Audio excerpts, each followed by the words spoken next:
Hola, buenas noches a todos. Bienvenidos a nuestra sesión ordinaria del mes de mayo. Y tenemos un tema pues que no tocamos frecuentemente en estas sesiones, pero tenemos pues tanto la presentación de un caso muy interesante como dos ponencias que seguramente serán muy enriquecedoras para todos, hablando el día de hoy sobre desórdenes histiocíticos. A nombre de toda la mesa directiva, les doy la bienvenida. El doctor Mellón no está en este momento con nosotros, pero nos alcanzará en un ratito más para la parte final de la mesa de discusión.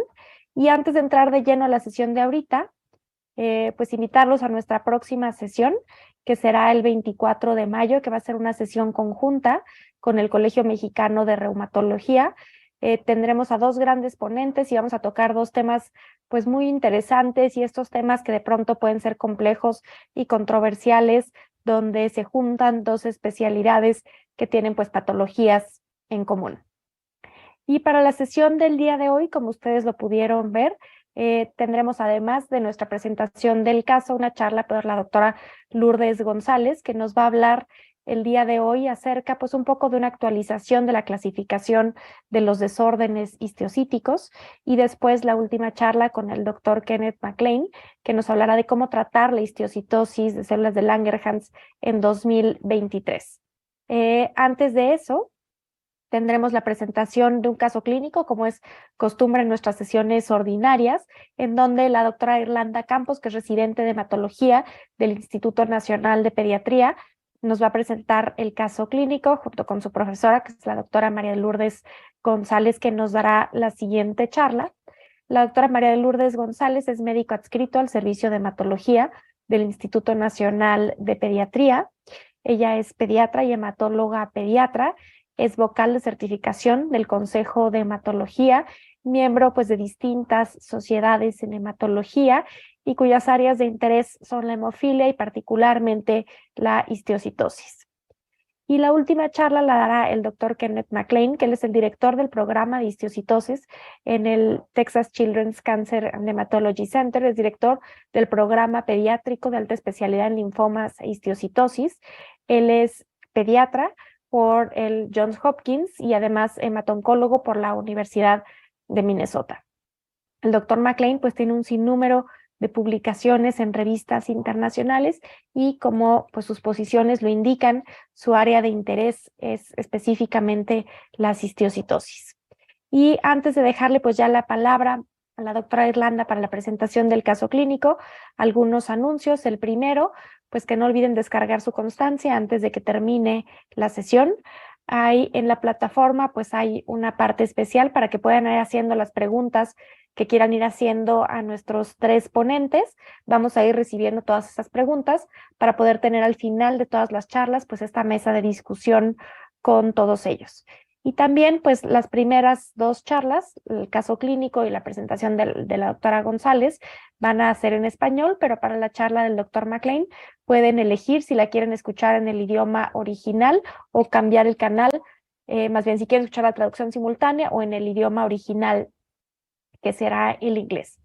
Y pues sin más de mi parte, le dejo la palabra a la doctora Irlanda para la presentación del caso clínico, y nos vemos en un ratito para la sesión de preguntas y respuestas.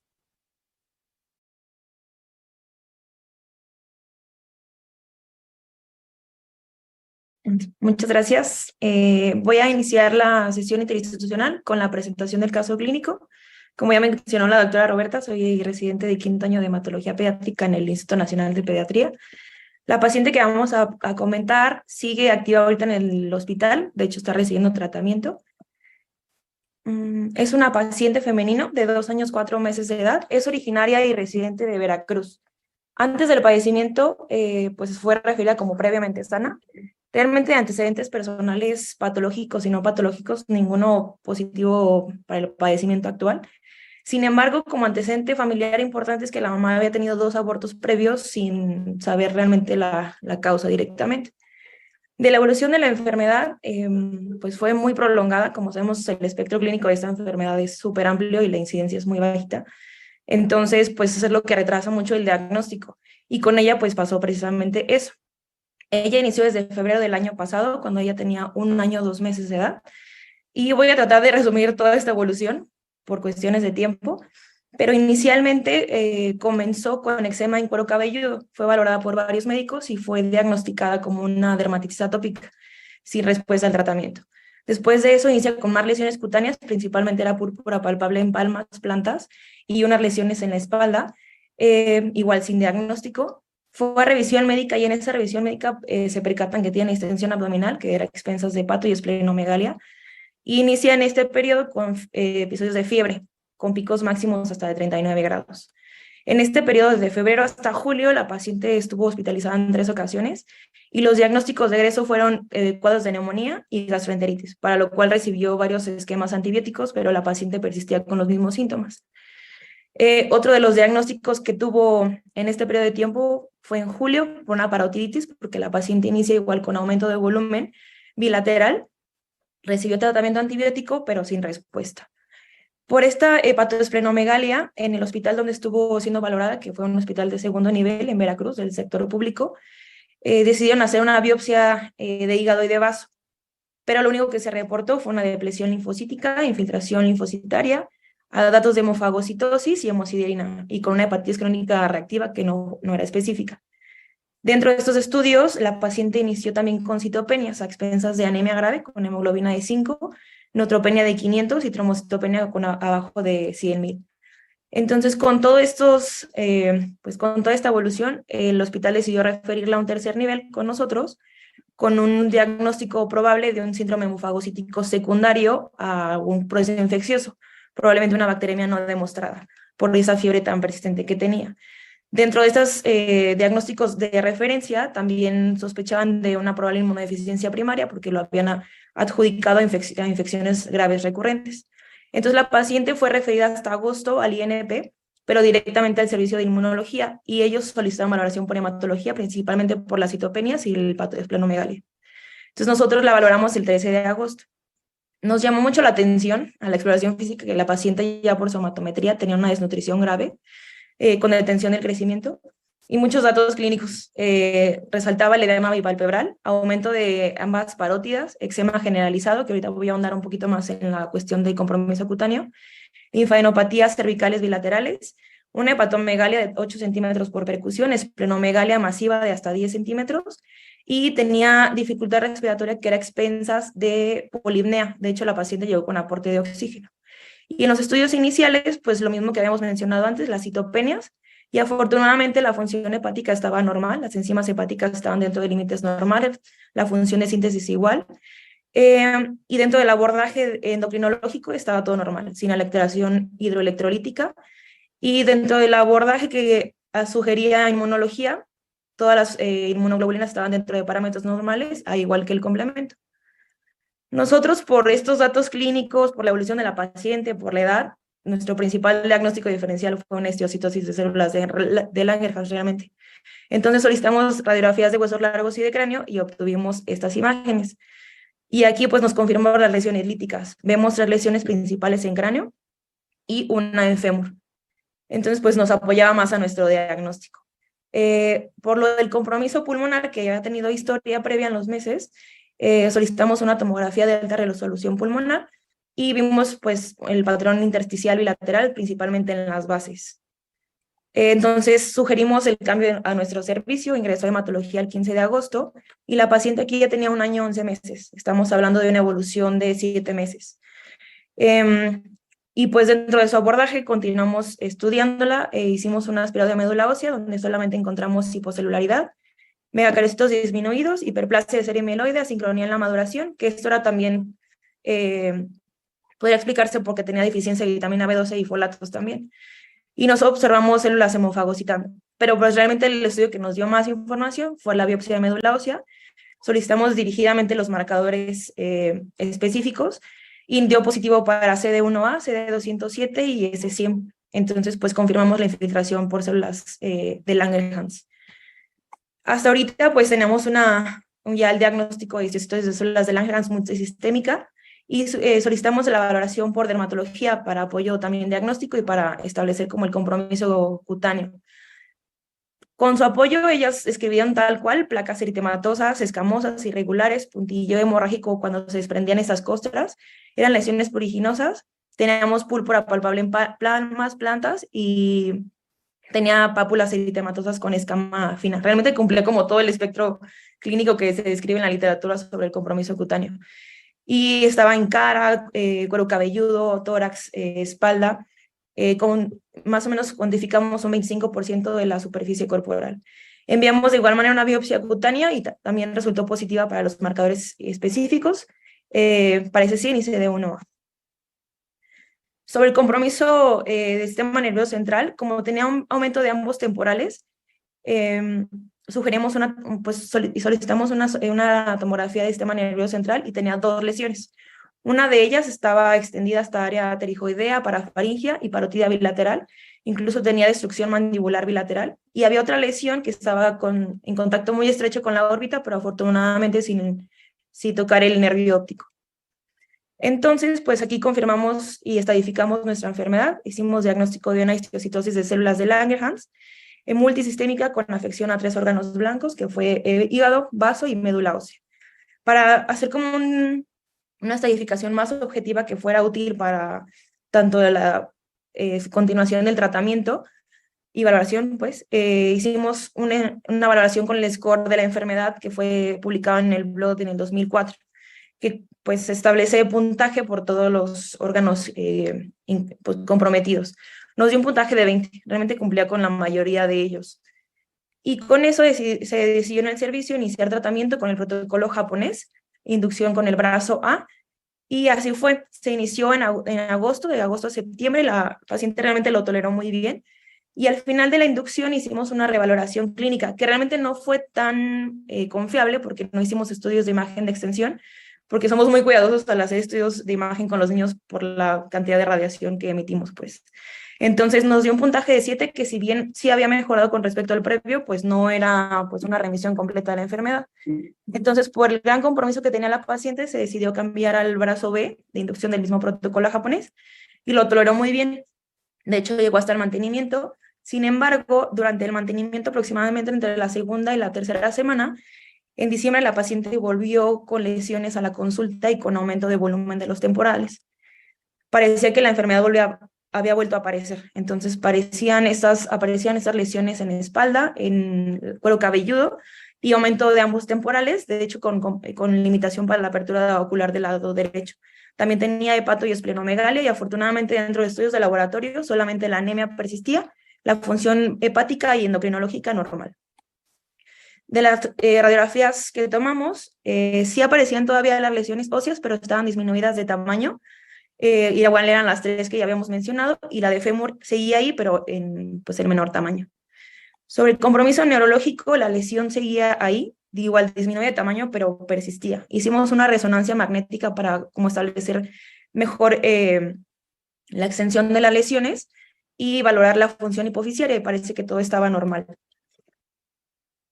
Entonces hicimos una valoración pues más confiable en diciembre, que nos dio un score de 8 puntos, que si realmente había mejorado con respecto al de octubre, que eran 20 puntos, la enfermedad seguía activa. Y sobre todo pues que la lesión del sistema nervioso central pues no había disminuido y las lesiones cutáneas volvían a aparecer. Entonces pues la consideramos como una enfermedad progresiva, igual todavía con el compromiso de hígado, vaso y médula ósea, y con falla al brazo B del protocolo japonés. Entonces, pues se sesionó la paciente en nuestro servicio y se decidió, tanto por disponibilidad como la experiencia que teníamos en el servicio con esos pacientes, iniciar tratamiento con el protocolo de SHAP, que seguro ya muchos lo conocen. Está compuesto por 4 drogas: cisplatino, citarabina, etopósido y metilprednisolona. Es un esquema que se da durante 5 días. Y en los pacientes que se había utilizado en el servicio, pues se dan aproximadamente entre 5 ciclos y han sido pues bien tolerados con buena respuesta. Entonces la paciente inició con este esquema y hasta ahorita ha recibido 4 ciclos. De hecho, el último que recibió fue del 21 al 28 de abril y ha tenido buena tolerancia. Y pues todavía no hemos hecho la evaluación completa de la paciente porque estamos a hacerla igual con estudios de imagen completos y estamos esperando que termine el 5.º ciclo, pero clínicamente la paciente va mucho mejor. Esta es la última consulta que tuvo con nosotros y las lesiones óseas suponemos que han disminuido porque el volumen temporal disminuyó, porque la paciente ya no tiene irritabilidad cuando se palpan esas zonas óseas como se manifestaba antes, ya no ha tenido fiebre, no ha tenido dependencia de oxígeno, las lesiones cutáneas han desaparecido completamente, solo tiene de repente algunas púrpura palpable en las manitas, pero desaparece. No tienes adenopatías, el hígado ya volvió a su tamaño normal, pero todavía tenemos esplenomegalia de 2 centímetros. Esperemos que remita completamente al final del quinto ciclo.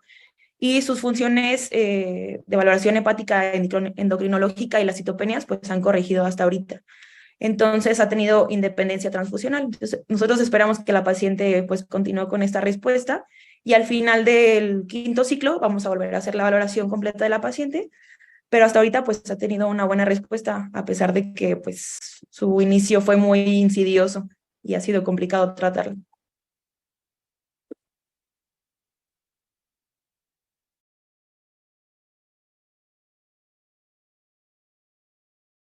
Hola, buenas noches. Pues en primer lugar quiero agradecer a la Agrupación Mexicana para el Estudio de la Hematología por esta invitación a esta sesión, que para mí representa un gran compromiso, ya que pues estoy al lado del maestro de la histiocytosis y que pues muchos de los artículos que va a presentar pues son originarios de él y de la Sociedad del Histiocyto. Bueno, pues a mí el tema que se me encomendó fue las actualidades en la clasificación de los desórdenes histiocytíticos, que como sabemos, pues ha tenido un gran cambio en la nueva era de la medicina y de la aparición de pues nuevas técnicas diagnósticas. Como sabemos, la histiocytosis son trastornos raros que se caracterizan por la acumulación de células que se cree derivan de células dendríticas. Su comportamiento clínico varía desde formas leves hasta las formas diseminadas y en ocasiones potencialmente mortales. Es el trastorno histiocytítico más frecuente y se presenta en aproximadamente 5 niños por millón, con una frecuencia similar al linfoma de Hodgkin pediátrico y la leucemia mieloide aguda, lo que nos lleva a la pregunta si en realidad son trastornos raros. Y plantea la cuestión de que si la histiocytosis de células de Langerhans es una enfermedad huérfana o uno de los cánceres pediátricos más comunes, pero subdiagnosticados. Los estudios de registro en los Estados Unidos han demostrado una mayor incidencia entre los hispanos y una menor incidencia entre los niños negros. Además, un estudio que involucró a pacientes con histiocytosis en Texas mostró que las madres hispanas tenían más probabilidad de tener hijos con histiocytosis que las madres no hispanas. La hipótesis de la desregulación inmune se basa en la morfología. Para esto, pues sabemos que ya existen dos teorías, ¿no?, del origen de la histiocytosis, y una que es un proceso reactivo debido a una estimulación inmune inapropiada, y la otra que es un trastorno neoplásico. En cuanto a la teoría del trastorno inmune, pues se basa en la hipótesis de la desregulación inmune, que se basa en la morfología benigna de las células proliferantes, el infiltrado inflamatorio asociado a la heterogeneidad celular, la baja proporción de histocitos anormales en las lesiones, la producción de citocinas locales y sistémicas y la tendencia a la resolución espontánea en algunos cuadros. En este entorno inflamatorio, las células T y las citocinas desempeñan funciones clave que contribuyen a la evolución clínica, manifestaciones y el desarrollo de lesiones con fibrosis, necrosis y osteolisis. Y aquí juegan un papel muy importante pues todas las interleucinas, pero sobre todo la interleucina 10. En 1868, Langerhans describió una población de células epidérmicas que representaba aproximadamente el 1% de las células epidérmicas. En 1970, Steinen distinguieron las células dendríticas de los macrófagos y su capacidad para presentar antígenos y activar a las células T específicas de antígenos. Las células epidérmicas de Langerhans son únicas entre las células dendríticas porque no surgen de células progenitorias mieloides, al parecer en la médula ósea, sino que más bien es de la progenie del saco vitelino, que pasan a la piel y posteriormente ahí continúan su división. Los macrófagos son células ovoides, como sabemos, para especificar un poco la teoría de que las células dendríticas pues, son de origen de la serie mieloide, y pues aquí tenemos que la serie mieloide pues, puede producir monocitos y también células dendríticas, las cuales pues ya en la periferia forman su forma estrellada. Sin embargo, también se sabe que algunas células dendríticas pueden tener origen en las células de linfoides, ya que tienen marcadores CD4 positivos. Y la diferencia entre las células dendríticas y los macrófagos, que los macrófagos son células ovoides grandes que participan principalmente en la eliminación de células apoptóticas, desechos y patógenos. Por el contrario, las células dendríticas son células estrelladas que presentan antígenos en moléculas de complejo mayor de histocompatibilidad y activan linfocitos T vírgenes. Las células de Langerhans epidérmicas inmaduras expresan altos niveles de langerina, que es el CD207, que es una lectina requerida para la formación de gránulos de Birbeck, que esta fue descubierta en 1970 por Neselo. Y de ahí empezaron a hacerse todos los estudios hasta preguntarse si realmente la histiocytosis era una enfermedad benigna o clonal. La histiocytosis de células de Langerhans comparte marcadores de superficie con las células epidérmicas de Langerhans, que es el CD1A y el CD207, mientras que los marcadores de superficie de los granulomas juvenil y de enfermedad de Erlenchester son más característicos de los macrófagos, que tienen el CD14, el CD68, el CD163 y el factor 13 positivo. Las primeras clasificaciones de la Sociedad del Histiocyto en 1987 constaba de 3 categorías, que eran las células de Langerhans, las no relacionadas a Langerhans y la histiocytosis maligna. Las lesiones en pacientes con sarcomas histiocíticos o histiocytosis maligna como sabemos, son más agresivos que las lesiones de histiocytosis de células de Langerhans, con características histológicas del linaje de macrófagos monocitos, incluido la positividad de CD68, CD163 y un índice mitótico más prolongado. La identificación de cambios genéticos ha apoyado la hipótesis clonal y la neoplásica actual. En el 2010, que no hace mucho tiempo, Badalan observó anormalidades en el CD1A y el CD207 en los histocitos que reportaban una variedad somática del oncogen BRAF-B607 en el 57% de 61 pacientes afectados. En muchas otras series de estudios a nivel internacional, pues se ha demostrado esta misma, como podemos ver en una variante que ha sido confirmada en numerosas cortes, como una serie de casos pediátricos en Francia, que incluyó 315 pacientes, que fue una corte bastante grande, con detección del BRAF-607, BRAF-F600E en el 54.6% de sus pacientes. Siguieron más estudios y Marrón y colaboradores encontraron cambios en el gen MAP2-1 en el 27.5% de los casos de histiocytosis en ausencia de variantes BRAF, 18 mutaciones en otros genes como ALK, ARAF, ER, PIK3K y MAP3K1 también han sido reportados.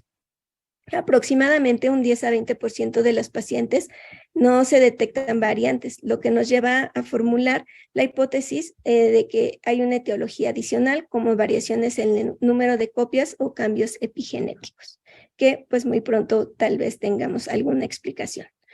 La nueva clasificación intenta integrar las características clínicas y de imagen con los hallazgos patológicos y moleculares. Así, los hallazgos moleculares han guiado la nueva clasificación de los trastornos histiocíticos y en la actualidad, según la Organización Mundial de la Salud, la histiocitosis de células de Langerhans se considera una neoplasia mieloide. También ha habido controversias sustanciales con respecto a la célula de origen, pues como habíamos mencionado, existen las posibilidades de que el origen sea a través de la célula hematopoyética en la médula ósea y se ha visto que cuando el origen es a través de la médula ósea o del origen de la célula hematopoyética, tendrá una enfermedad diseminada y sistémica. Cuando el origen puede ser también de precursores en la sangre periférica, va a tener alteraciones multifocales y cuando el origen de la enfermedad es a través de las células dendríticas en los tejidos, puede dar lesiones aisladas. En pacientes con formas graves se han encontrado alteraciones genéticas en células madre hematopoyéticas de médula ósea y saco vitelino, mientras que en otras formas menos graves se han detectado en el tejido afectado. Por lo tanto, pues ante estos hallazgos de haberlos encontrado en la célula madre hematopoyética, pues da el origen de la teoría de que es una célula, que es un cáncer. El estado de diferenciación de la célula precursora en la que surgen las mutaciones activadoras del MAP somático define la extensión clínica y la gravedad de la enfermedad.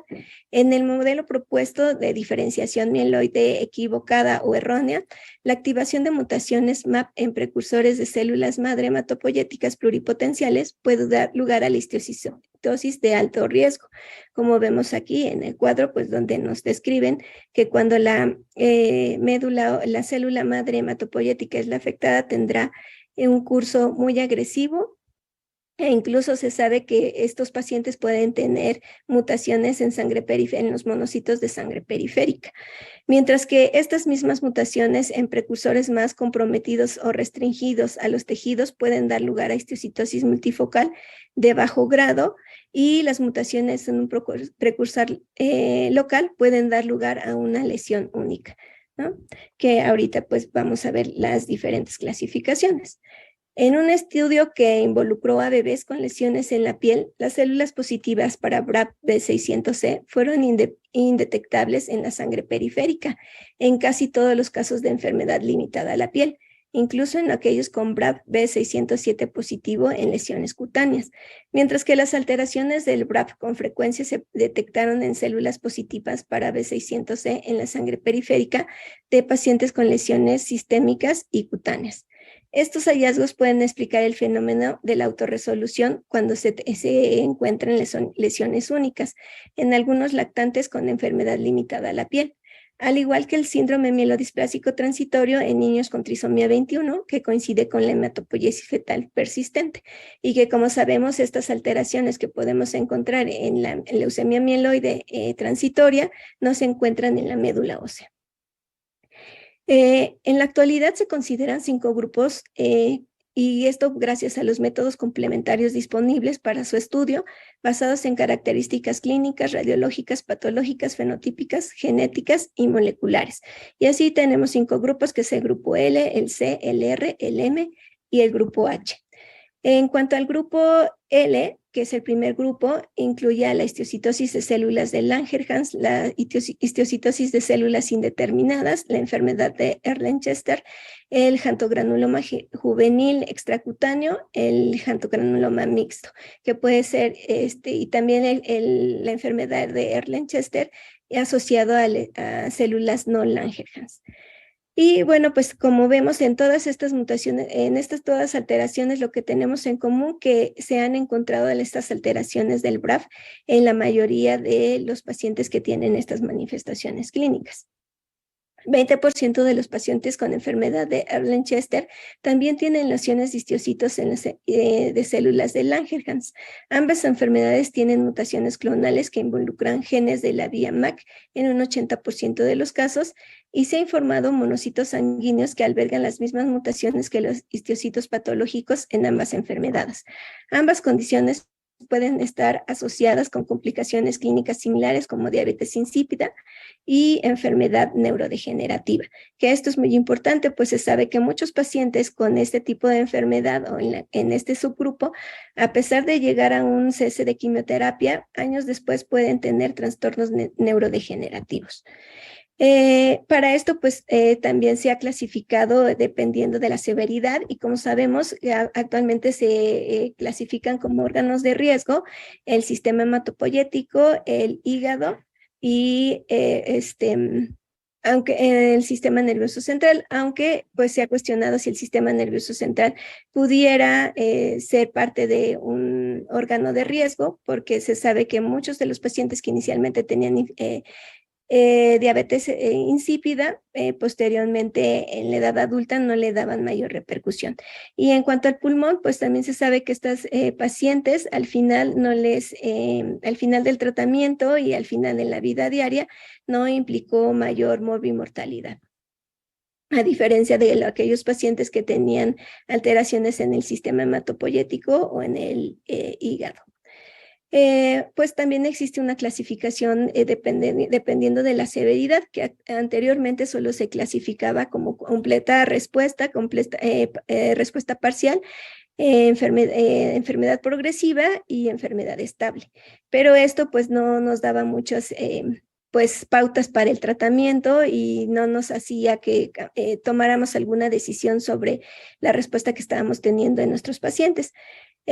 Por lo tanto, se hizo pues una nueva clasificación en cuanto a la severidad y se inscribieron pues todos los pacientes con histiocytosis de células de Langerhans que cumplieron los criterios de la Sociedad del Histiocyto entre 1983 y octubre del 2003, y se inscribieron aproximadamente 612 pacientes y sus expedientes médicos estuvieron disponibles durante la evaluación. Y de aquí pues se valoró que estos eran los órganos que principalmente estaban dañados y dando un puntaje mayor en vaso, médula ósea y el sistema hematopoyético.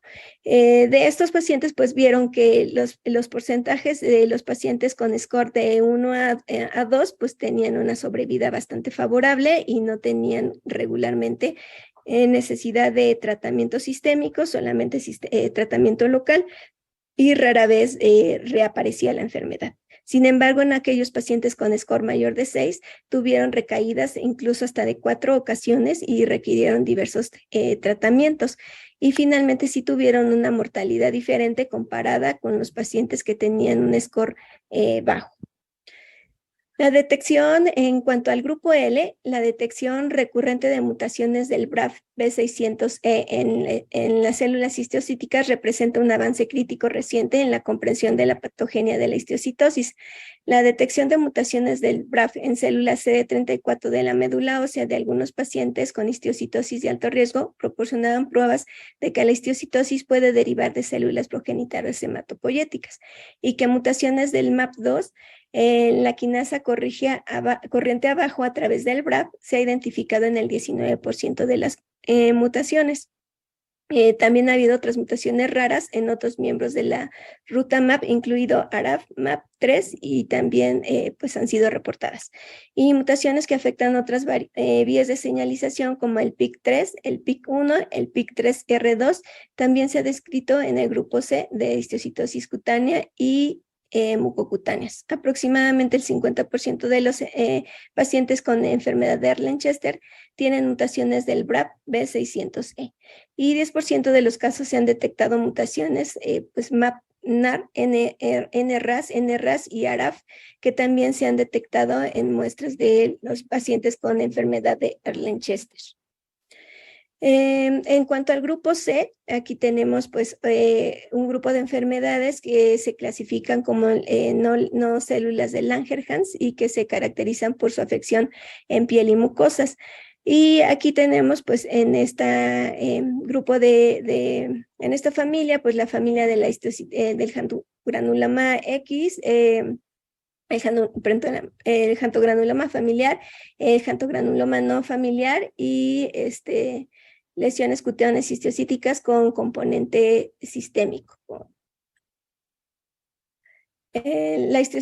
Histológicamente el xantogranuloma aparece como nódulos dérmicos o dermohipodérmicos bien circunscritos que respetan la epidermis, y las lesiones maduras contienen células espumosas, células gigantes de cuerpo extraño y células de tutón, así como macrófagos, linfocitos y eosinófilos. La histiocytosis cefálica benigna, por sus siglas en inglés, es una erupción autocurativa que ocurre durante los primeros 3 años de vida y generalmente se limita a la cabeza y el cuello, y las lesiones consisten en pápulas rojas o amarillas. La histiocytosis eruptiva generalizada se caracteriza por la presencia de innumerables máculas y pápulas de color carne rojo y que se desarrollan en brotes principalmente en los adultos. En cuanto al grupo R de esta clasificación, pues se encuentra la enfermedad de Rosay-Dorfman, la enfermedad de Rosay-Dorfman esporádica, clásica, extraganglionar, y la enfermedad de Rosay-Dorfman asociada con neoplasias o enfermedades inmunes y la no clasificada. La enfermedad de Rosa-Dodman involucra a los ganglios linfáticos y es más frecuente en niños y adultos jóvenes. La presentación más común es la linfadenopatía cervical masiva, indolora, bilateral, asociada con fiebre, sudores nocturnos, fatiga y pérdida de peso. Los ganglios mediastínicos, inguinales y retroperitoneales también pueden estar afectados. Los diagnósticos requieren la presencia de gránulos de células histiocytíticas con núcleos hipocrómicos y citoplasma pálido, a menudo con abundante empiropoiesis con S101, fascina positivo, CD68, CD141, HLA-DR, CD163 y macrófagos sin tinción de CD1A o CD207. Los tejidos afectados suelen contener abundantes células plasmáticas policlonales y la anomalía de los laboratorios representa, la mayoría de los laboratorios presenta velocidad de sedimentación globular elevada, leucocitosis, ferritina alta, hipergamaglobulinemia y anemia hemolítica autoinmune. Esto es muy importante porque si tenemos algunos pacientes que se nos presentan al diagnóstico con anemias hemolíticas y que regularmente estas pues nos podrían dar un CUMS negativo y lo que se sabe que esta hemólisis está regulada por interleucinas. La enfermedad de Erlen intracraneal generalmente ocurre sin localización extracraneal y la mayoría de las lesiones están adheridas a la dura madre. La enfermedad del sistema nervioso central puede presentarse clínica y radiológicamente como un meningioma, pero el líquido cefalorraquídea suele sugerir enfermedad histiocítica. Algunos pacientes pueden tener paquimeningitis y el diagnóstico diferencial con la enfermedad IgG4 puede ser difícil. Un patrón de esta enfermedad se ha asociado con anemia hemolítica autoinmune, lupus eritematoso sistémico, artritis idiopática y juvenil. Se han reportado un patrón de histopatológico en los ganglios linfáticos del 41% de los pacientes con síndrome linfoproliferativo autoinmune. Entonces, pues no nos sorprenda que algunos pacientes con un síndrome linfoproliferativo puedan presentar alteraciones al sistema nervioso central e incluso masas intracraneales con mutaciones heterocigotas en el TNFRSF6 de la línea germinal que afecta el gen que codifica el FAS. En cuanto al grupo M, que es la histiocytosis maligna, debe confirmarse en pacientes con tumores que progresan rápidamente, a diferencia de la histiocytosis de células de Langerhans, que generalmente tiene un cariotipo normal y mutaciones somáticas. La enfermedad de la histiocytosis maligna generalmente tiene ganancias o pérdidas cromosómicas frecuentes. La histiocytosis maligna pues son tumores con histología anaplásica. El diagnóstico se basa en excluir otros tumores por negatividad para queratinas y marcadores linfocíticos B y T, marcadores de células dendríticas foliculares. Tiene expresión de al menos 2 de los siguientes marcadores histiocíticos, que es el CD68, el CD163, el CD4 y lisocimas. El diagnóstico diferencial entre histiocytosis maligna y histiocytosis de células de Langerhans se basa en la tinción con anticuerpos como proteínas C100, CD1A y CD207, que dijimos que van a estar negativas y positivas a estos otros marcadores. Se demostró que algunos casos tenían un fenotipo diferente en diferentes biopsias y algunos casos son fenotipo atípicos que no pueden ser clasificados. Y el último grupo, que es el grupo H, pues se refiere a la linfostiocytosis hemofagocítica, que puede ser en condiciones hereditarias, monogénicas, que conducen a la linfostiocytosis hemofagocítica o bien secundaria. De herencia no mendeliana y hay otras linfostiocytosis hemofagocítica que tiene un origen desconocido. Como vemos aquí en la tabla, pues son muchísimas causas de linfostiocytosis hemofagocítica y dentro de las primarias, pues debemos de tratar de estudiar lo más que se pueda estas alteraciones genéticas, como en las alteraciones de la perforina, las sintaxinas. Sin embargo, se sabe que en la actualidad existen ya más de 20 alteraciones genéticas que se asocian a la histiocytosis, la linfostiocytosis hemofagocítica. Todos los subtipos de linfostiocytosis hemofagocítica están relacionados con la desregulación inmunitaria que conduce a la hipercitocinemia y a una acumulación de macrófagos. Algunos casos de linfostiocytosis secundaria entre comillas, porque se han relacionado con mutaciones que confieren un deterioro parcial de la función citolítica. Por lo tanto, estos hallazgos hacen que la distinción entre linfocistosis hemofagocítica primaria y secundaria sea cada vez más difícil, pues anteriormente creíamos que la linfocitosis hemofagocítica primaria se presentaba en edades tempranas. Sin embargo, ahora se sabe que pacientes que no tienen capacidad para delimitar los procesos infecciosos pudieran tener alteraciones genéticas que los puedan considerarse como linfocitosis hemofagocítica primaria, independientemente de la edad en la que se presenta.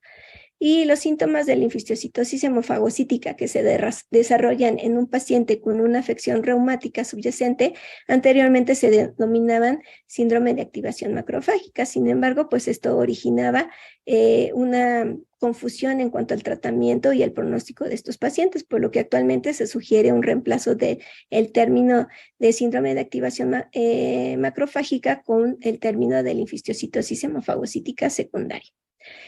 En cuanto, pues, ya para concluir, pues me llamó la atención también la conclusión en este artículo, donde dice que nuestra disposición a tolerar el fracaso del tratamiento inicial se debe a la incertidumbre histórica sobre si considerar la linfocitosis como un cáncer o un trastorno autoinmune, lo que también se refleja en la tendencia a referirse a la reactivación en lugar de recaída, que como sabemos que ahora que ya está clasificada como un cáncer, deberíamos de quitarnos esa idea de que es una reactivación y dejarlo más bien con el nombre propio, que es recaída.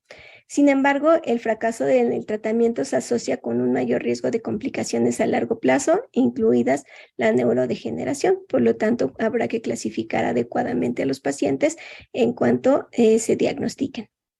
Y se ha propuesto una agrupación en esta clasificación que hemos mencionado de 100 subtipos de enfermedades en 5 grupos, y lo cual tiene una relevancia clínica y o molecular.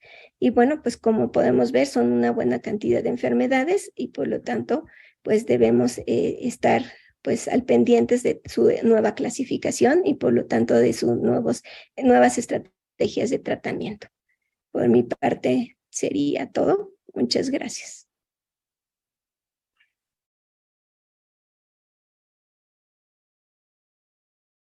Everybody, it's my pleasure to be with you this evening to talk about how we treat Langerhans cell histiocytosis in our clinic at the Texas Children's Hospital in Houston, Texas.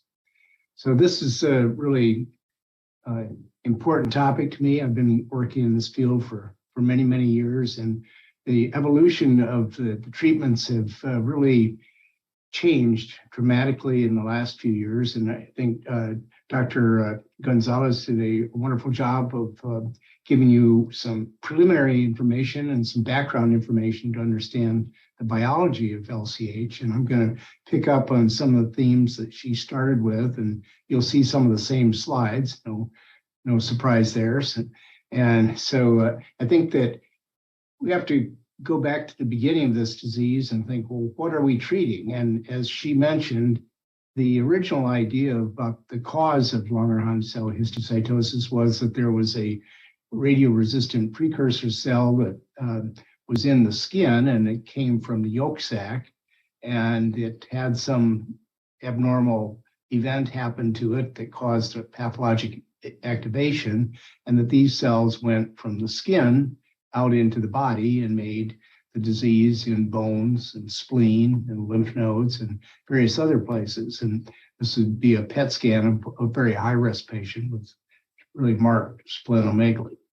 But back in 2010, my colleague, Dr. Allen, was doing work which turned the tables on this identification of the where the cell came from by looking at the genes that were expressed in the cells from the skin, the classical Langerhans cells, versus the cells that were causing the disease. And when a panel of genes were when we looked at the genes that were most highly expressed in the pathologic Langerhans cells, there were these cells in this right-hand part of the picture where the pathologic specimens from the patients had expression of genes that were from the myeloid derivation. So these are all genes that help mature the bone marrow stem cells into mature myeloid cells. Whereas the specimens from the skin Langerhans cells from normal people had no expression of these myeloid genes, but yet had a different group of genes that were expressed in cells that are principally in the skin. So very distinct origin of cells from the myeloid derivation. And this led us to propose a new kind of concept about the misguided dendritic cell maturation, which Dr. Gonzalez has nicely already summarized, so I won't go into it in detail, with the idea being high-risk patients have a mutation in the stem cell, which can go anywhere in the body, thus the diffuse nature of the disease in so many organs, including the liver, spleen, and bone marrow, making them high risk. And if more mature precursors are those with the mutations or this activation, then there is more limited disease. So how do we treat LCH? Well, the classical treatments have been vinblastine and prednisone, and currently the Histiocyte Society has a study known as LCH4, which began in July of 2014, and it's estimated to be complete sometime this summer. And the goal of this study was to see if randomizing patients between 1 and 2 years of therapy would bring about a better outcome. And as we've said, low-risk patients are those that have skin, bone, pituitary, lung, lymph nodes, and you wonder, is brain low or high risk? And then, of course, high-risk patients are those with involvement of the hematopoietic organs. So in this LCH4 trial, patients with a low-risk disease are treated with vinblastine and prednisone for either 1 or 2 years, and the high-risk patients are treated with vinblastine, prednisone, and 6-mercaptopurine. So I will be interested to see the results of this, and perhaps we won't see them for more than 5 years from now. But I can tell you that in the LCH3 study, where the randomization was between 6 months and 1 year, that still 50% of the patients fail even when they were treated for a year. So it doesn't seem like a very good scorecard. And therefore, Dr. Allen and Eckstein and my other colleagues at Texas Children's and I came up with a randomized study to compare cytarabine versus vinblastine and prednisone. So we stratify the patients according to their disease involvement, risk organ involvement, yes or no, CNS risk, yes or no. Then we randomize them to either receive one or the other treatment, and they receive 1 year of treatment, and then they're finished, and we observe them and follow their course. And we're still in the midst of this, so I don't have any results to report to you, but I can tell you that we did a pilot study a few years ago with 16 patients, and the 1 year progression-free survival was 81%. Now that's a retrospective study, really small number of patients, so I wouldn't advertise this as the be-all and end-all. So we need to have the proper scientific evaluation of the patients from our randomized study. And we chose cytarabine because it's really more of a myeloid cell-specific therapy rather than vinblastine and prednisone. Think of what we treat myeloid leukemias with, and cytarabine is the centerpiece of a lot of AML protocols. Also, through the years, I've become more and more disillusioned about the toxicity that steroids cause in our patients. And this, of course, is especially relevant to infants who are at more risk for bone or other organ involvement or damage from steroids. And of course, the 2 or 3 year olds whose behavior becomes just terrible on the steroids with all of the psychological difficulties. One of the things I've observed over the years is that the LCH patients who have diabetes insipidus have a terrible time controlling that condition when they're on steroids. I don't know the physiology, but somehow steroids make the amount of vasopressin you need much more and very hard to regulate, and it really drives parents crazy. And of course, patients who are already obese, if you add steroids and they become more Cushingoid, is really not doing them any favor. And oftentimes these are the patients who never lose the weight. A normal person with a normal body mass index gains a little bit of weight on steroids, but usually loses it. But very obese people do not. And of course, the neuropathy and constipation caused by vincristine or vinblastine is a problem. And this is especially difficulty in teenagers and adults. So you see much more neuropathy in the older patients. And if you can avoid using vinblastine, that's really to their benefit. So we looked kind of at a cursory review of about 100 of our patients who had received vinblastine, and more than 50% had either neuropathy or constipation. So it's not a benign drug. And unfortunately, in the past studies from the Histiocyte Society, they have not really tracked the problems with the toxicities of vinblastine and prednisone. So we don't have a good handle on what have been the adverse effects in prior studies. And one other good thing about cytarabine is it can be given subcutaneously. And we recently published a paper with 3 patients, 2 infants, less than 3 months of age when they started, who had problems receiving or getting intravenous access. The central lines kept falling out, and they had infections, and so we decided to just try subcutaneous. And then in one teenage girl who didn't want an IV, she had subcutaneous, and all 3 of these patients had a complete response to the subcutaneous cytarabine. And I think it's sort of a little bit of an index lesson where in countries where IV access is difficult to obtain, that this might be a reasonable therapy for countries with challenged healthcare systems. So what are we going to do when the patients get their first treatment and then they relapse? Well, it kind of depends on where the problem is. So if it's skin only, or maybe just 1 or 2 bones, maybe a very not intense therapy could be used. And of course, you're going to have something much more intense for the high-risk patients, for those who have neurodegenerative lesions or pituitary or mass lesions. So there are a lot of choices out there. And I'm going to tell you about our experience with hydroxyurea. Sometimes if a patient's treated with vinblastine and prednisone as their original therapy, you might switch over to cytarabine if they have a relapse. And there's a question whether the original use of cytarabine, which included vincristine and prednisone, published by Martin Egler back in the 90s, whether that would be better than cytarabine alone. I have no data, so it's just a guess right now, but I kind of like to stick with cytarabine because we're trying to get away from the toxicities of the other 2 drugs. And then there's cladribine, which can be used by itself or in conjunction with cytarabine. And one of my favorite drugs is clofarabine. And since we now know that the LCH is caused by mutations of BRAF and MEK genes, the inhibitors of those specific mutations can be quite powerful, but come with a cost. So what about hydroxyurea?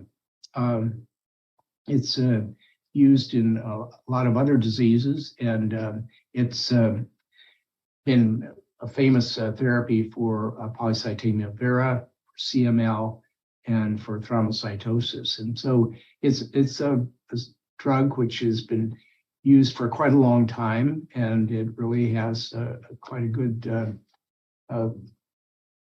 toxicity profile. So for adults, we start at 500 milligrams twice daily, and increase to 1 gram twice daily if the count's tolerated. Children, we start out at 10 to 20 milligrams per kilogram twice daily. And in a cohort of 16 patients that we published, we had a range from infants to adults. Most of them were low risk. There were 2 high risk, and a majority of them were multi-system disease. We had 3 complete responses, 6 partial responses, and 4 stable disease. one mixed response and one was worse. And I can tell you from my experience over the years that this is by far and away the best therapy for skin-only LCH, and especially in adults. Sometimes adults with genital involvement have a really terrible time getting rid of the disease, and the hydroxyurea can be somewhat effective, but not entirely. And so I add a little bit of oral methotrexate, as little as 2.5 or 5 milligrams twice weekly, seems to just give enough of an edge to really get these patients over their disease. Sometimes if a patient's being treated with cytarabine and their bone disease is responding nicely, but they still have skin rashes, I might give a little bit of cytarabine in the weeks that they are not receiving, I give a little bit of hydroxyurea in the weeks they are not getting the cytarabine.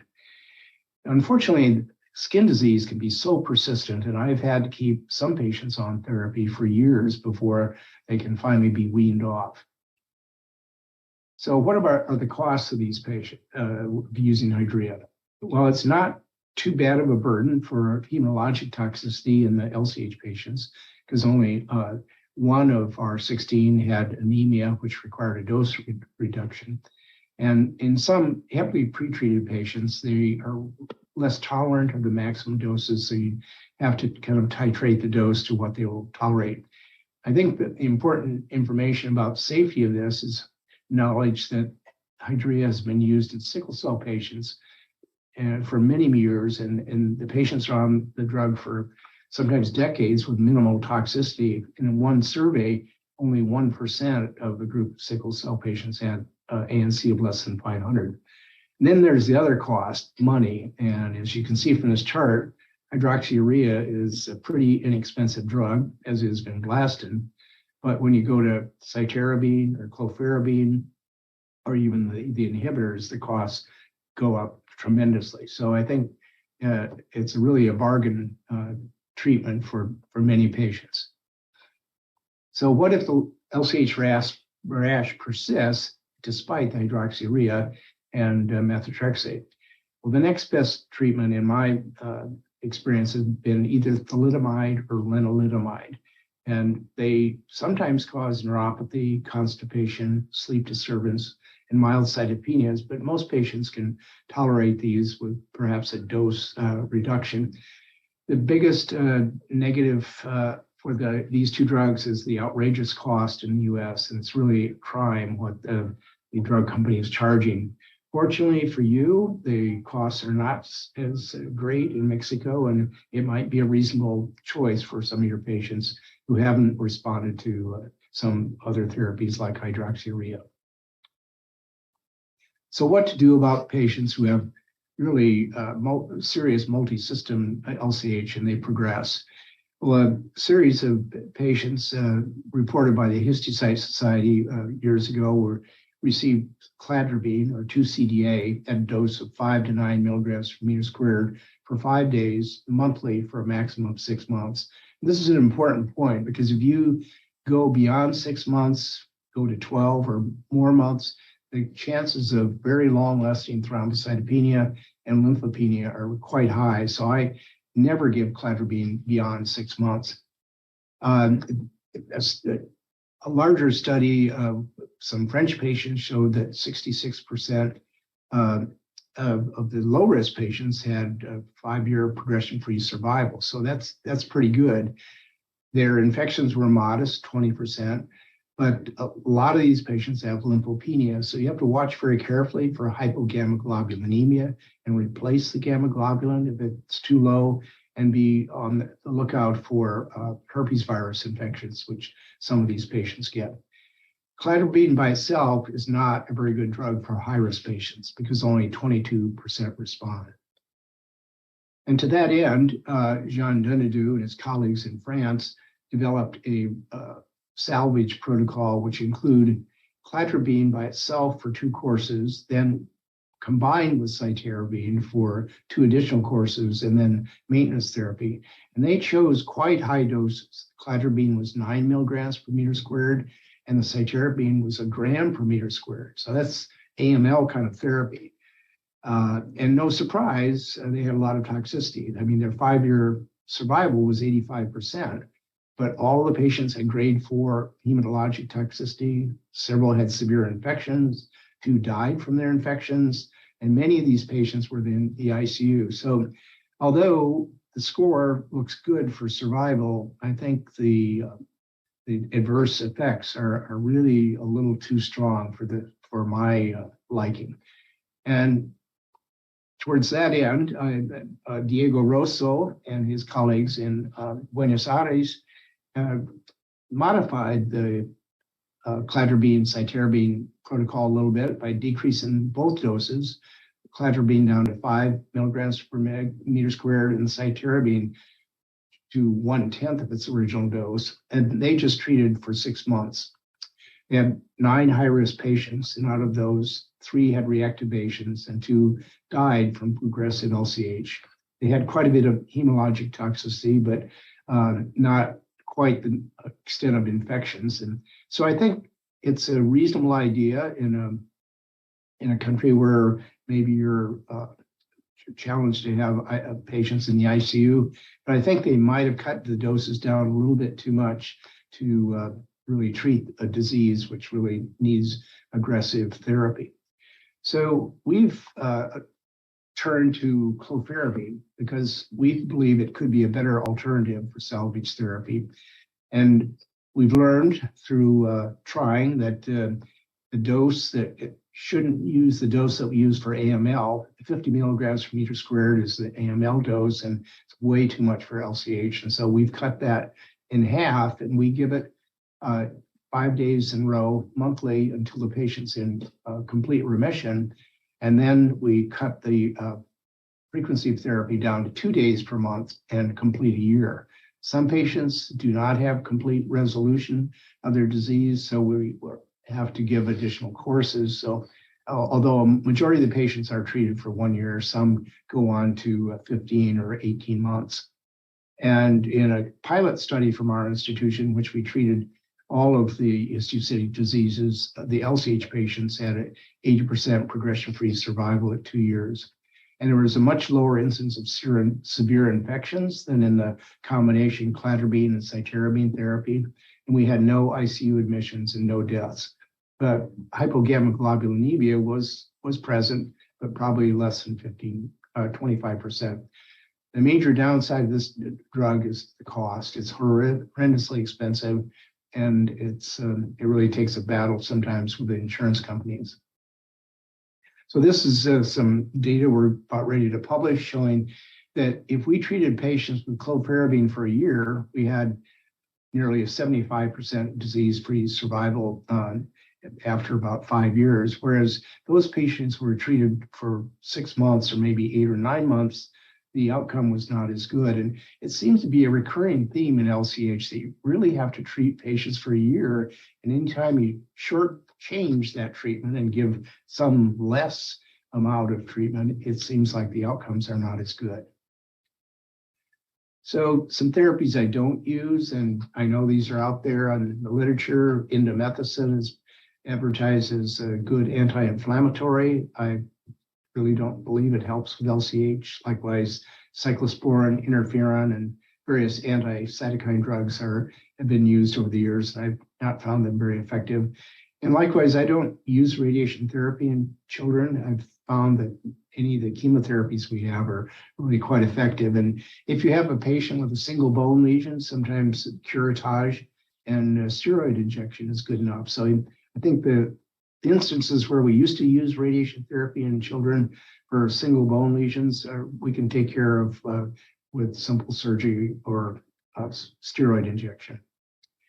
So as Dr. Gonzalez introduced you to the MAP kinase mutations in LCH, and majority of patients have the BRAF V600E.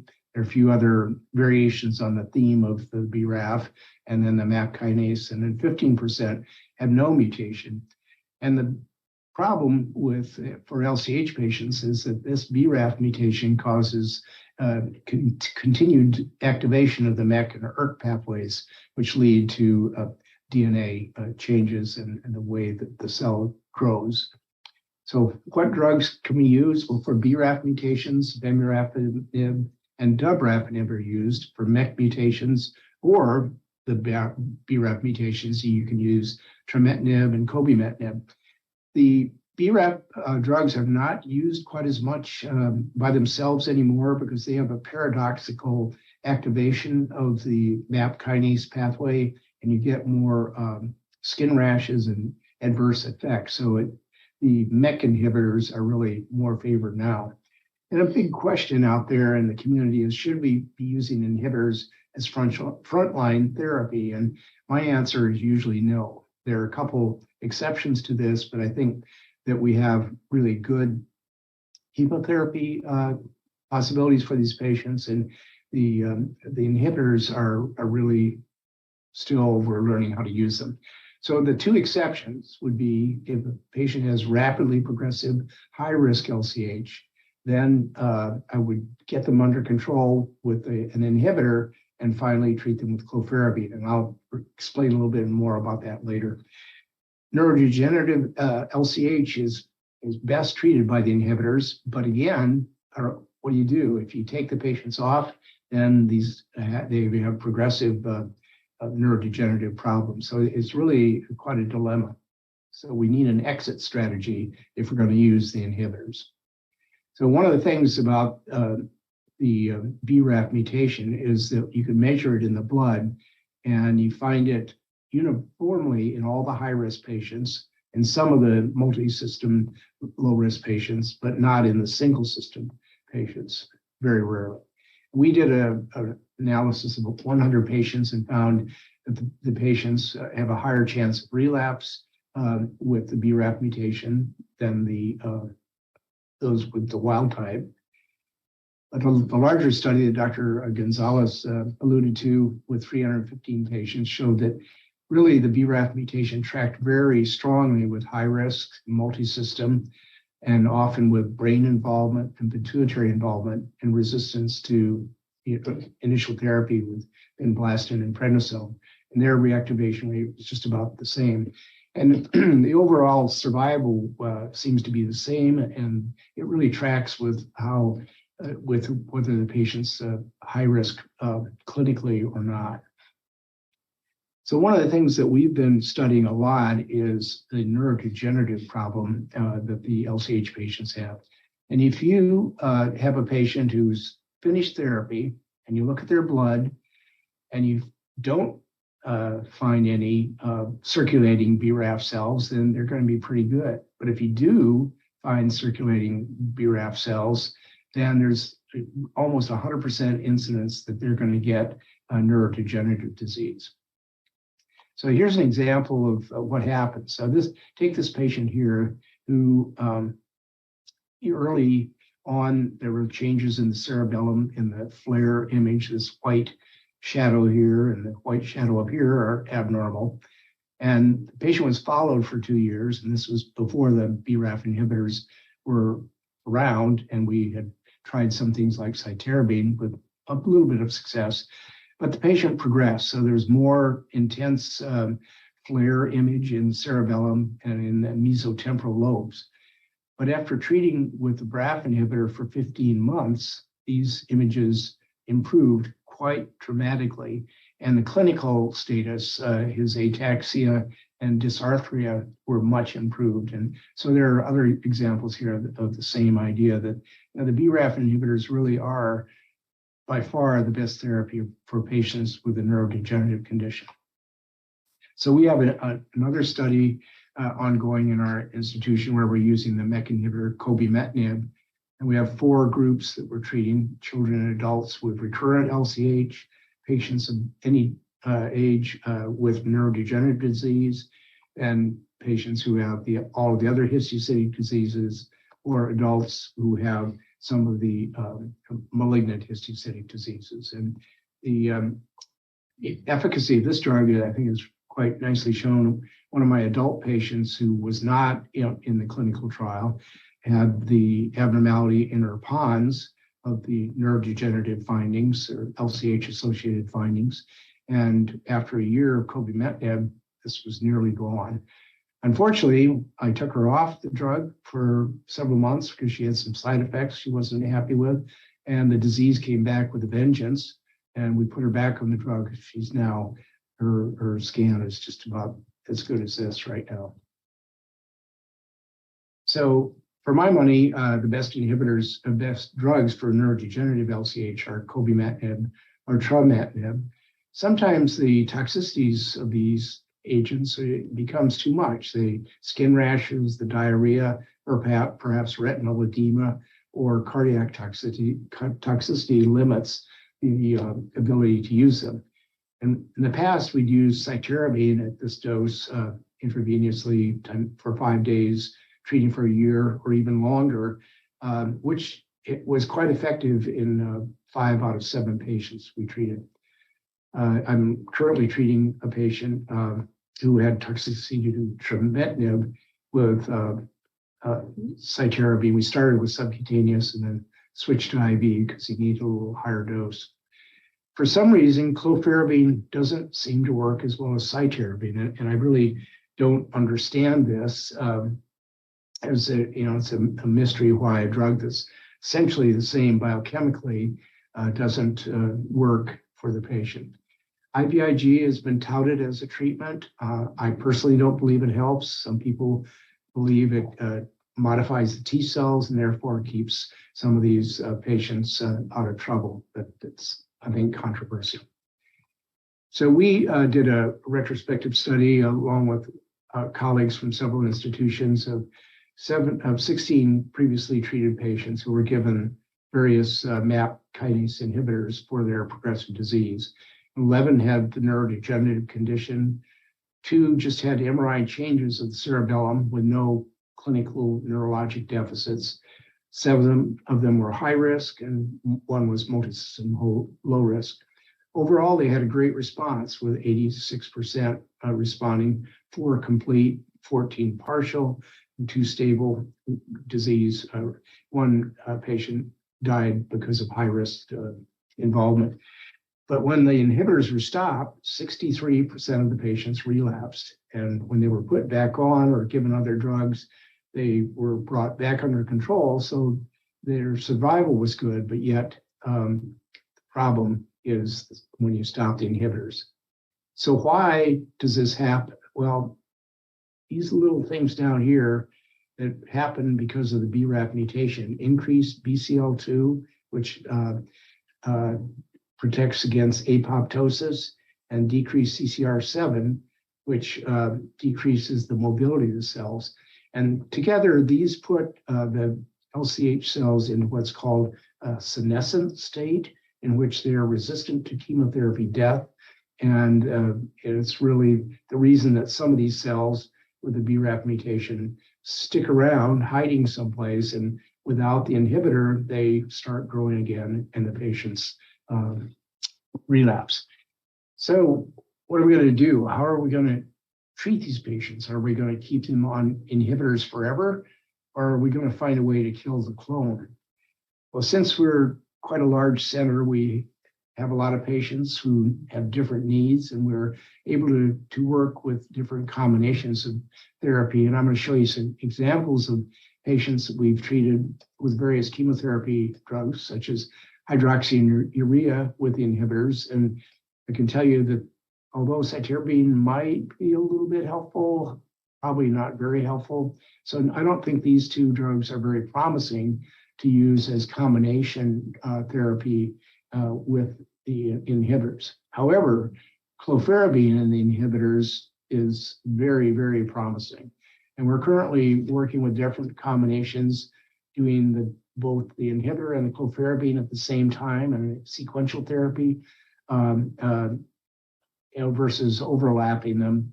And I would say there's some possibility. We have to treat more patients and see how we can kind of deal with a little bit of additional hematologic toxicity, but not too great. So this is a patient who was one of those infants that I treated with subcutaneous cytarabine because she couldn't keep a line in.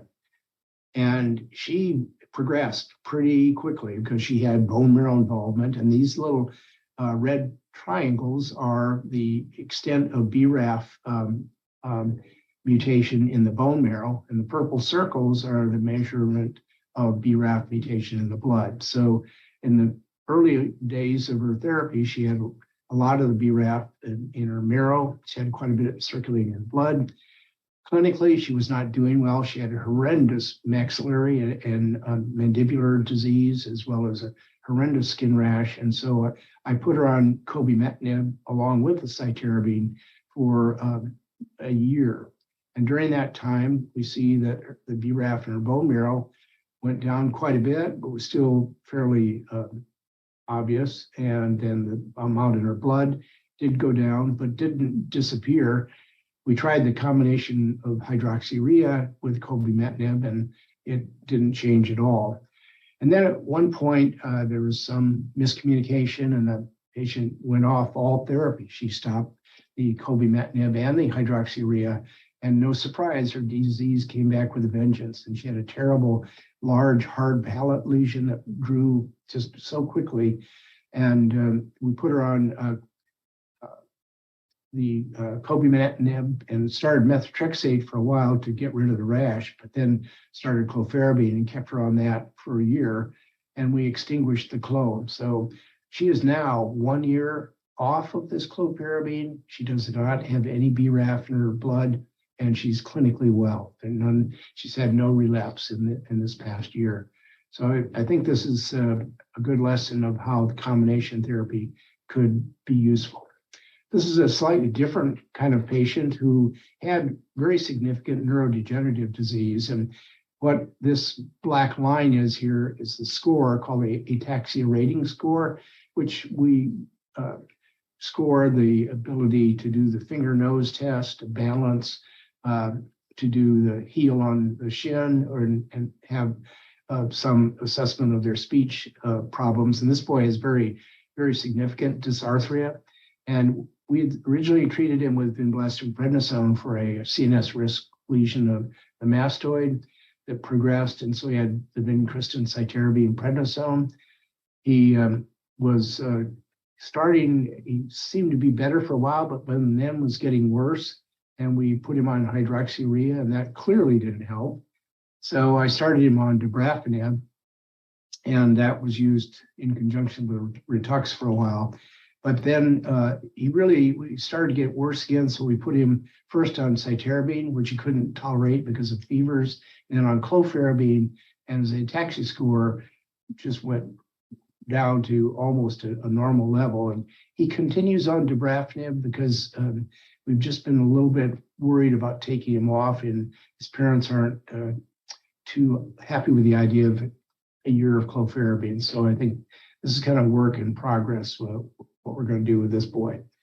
And finally, there was a patient who had a tremendous amount of LCH in her bone marrow, as well as lungs, liver, and skin, and many bones, who had a lot of the BRAF cells in her marrow that were extinguished with clofarabine, but then kind of didn't like the clofarabine, so we put her on a combination of dabrafenib and trametinib, tried a little bit of cytarabine, a little bit of clove.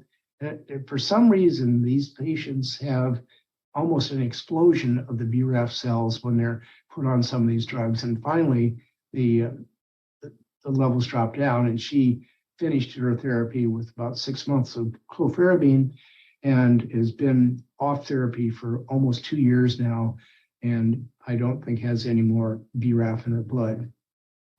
So what are the pluses and minuses? Well, it's great to use the inhibitors because they're oral therapy. You can cut up the pills so that little ones can take them. You get some preparations are liquid, but mostly pills.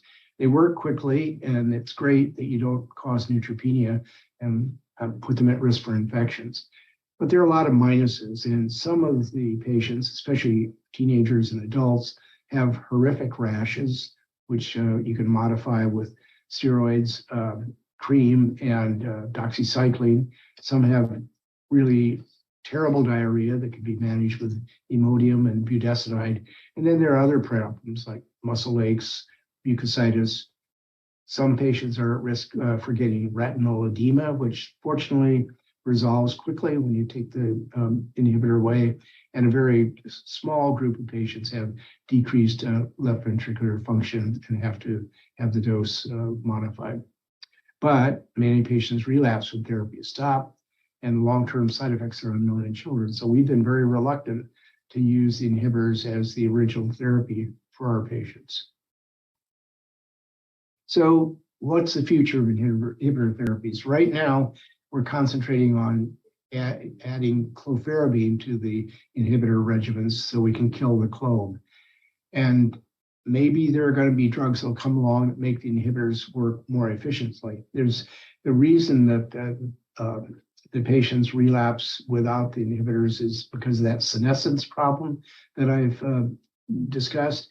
There's a drug called venetoclax, which is used for AML, but it has a lot of toxicities, and we're not too anxious to use it in children. So as yet, we don't have a way to eliminate this senescence problem and make the inhibitors work better. There are always new versions of these drugs, and there is an ERK inhibitor now. Maybe that can kill the clone. We don't know. It's just being used in adults. But I think, technically speaking, all patients are curable. We just need to fine-tune the treatments. So it's a never-ending work in progress. We've made a lot of progress in the last 5 years, but still a lot more needs to be done. So I think I'll stop now and be happy to answer any questions.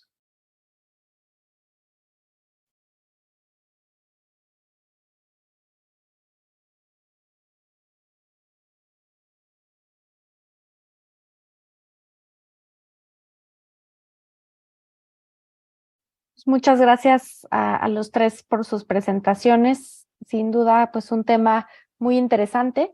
Y tenemos pues varias preguntas del público. Algunas, de hecho, se fueron respondiendo conforme fuimos escuchando las siguientes charlas, pero bueno, hay otras que será interesante escuchar las versiones, un poco de lo que se hace localmente y también la versión de lo que hacen allá en Texas con el doctor McLean.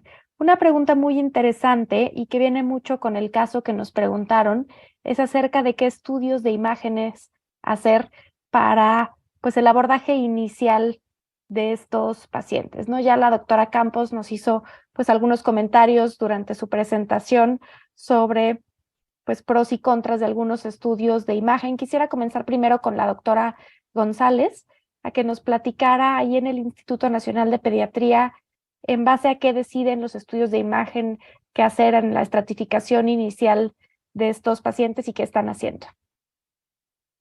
Sí, gracias. Bueno, pues como sabemos, el PET tal vez sea pues uno de los métodos menos tóxicos tal vez en pediatría, ¿no? Dado que expone al paciente a menos radiaciones y podría ser un estudio inicial que pues nos da como un sondeo general del paciente y la infiltración hacia ganglios, hepato, espleno, infiltración pulmonar. El único pues defecto del PET que si no está específico para sistema nervioso central, pues no será un órgano que pueda ser estudiado. Para esto pues sí hacemos tomografía y de preferencia pues decidimos cuando sospechamos alteraciones en el sistema nervioso central, es mejor hacer resonancia magnética. Pues para el seguimiento, si no estamos haciendo tan constante el seguimiento por imagenología, sino hemos decidido optar por la conducta de una vez terminado el esquema de tratamiento, hacer estudios de imagen al final del tratamiento, que pues dependiendo de la evolución del paciente, podría ser al año después de haber terminado la terapia, o en caso de que persista con algunas manifestaciones, podríamos prolongar el mantenimiento y hacer un estudio a ese nivel al terminar el primer esquema. En caso de que continuemos viendo lesiones en el PET o en la resonancia magnética, pues prolongamos el tratamiento, o bien pues podríamos tomar la decisión de cambiar esquema terapéutico. Muchas gracias, doctora González. Y un poco parecida la pregunta al doctor McLean. ¿Cuál sería su recomendación sobre estudios de imagen iniciales y de seguimiento para evaluar la respuesta en estos pacientes?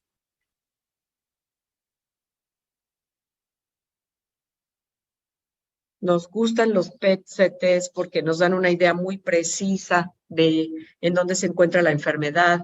Y lo que es más importante, después de 6 semanas de terapia, cuando uno repite el PET-CT, puede ver cuán efectivo ha sido el tratamiento. Y yo creo que esto es un muy buen indicador de si uno necesita hacer más terapia o cambiar de terapia. Hemos encontrado que la resonancia magnética, por ejemplo, de espina, es mejor que el PET para lesiones ocultas y para lactantes de niños de menos de 1 año.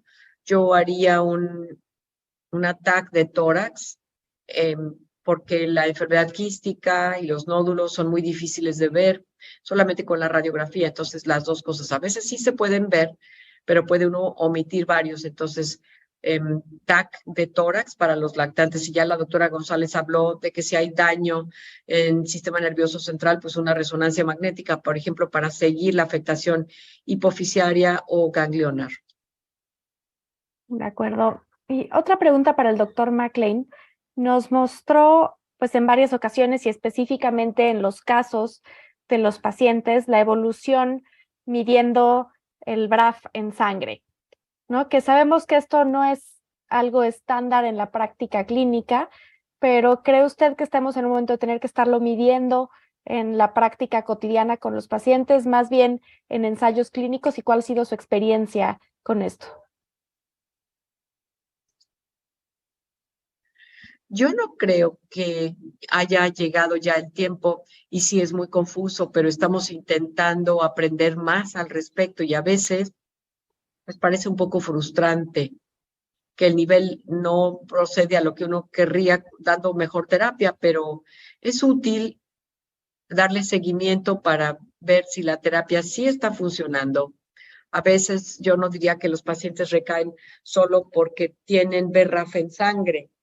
Y ahora estamos aprendiendo que a veces las células de BRAF no son células dendríticas mieloides, sino de hecho linfocitos que por alguna razón extraña, la mutación BRAF puede manifestarse en múltiples estirpes celulares, aunque puedan ser BRAF positivas, por lo general no causan la enfermedad. Si la enfermedad es causada por las células dendríticas mieloides con la mutación. Pero eso es un poco como que trabajo en proceso de varios grupos. Hay uno de Newcastle y otro grupo que están trabajando en estos datos. Nosotros todavía seguimos escuchando mucho de la biología.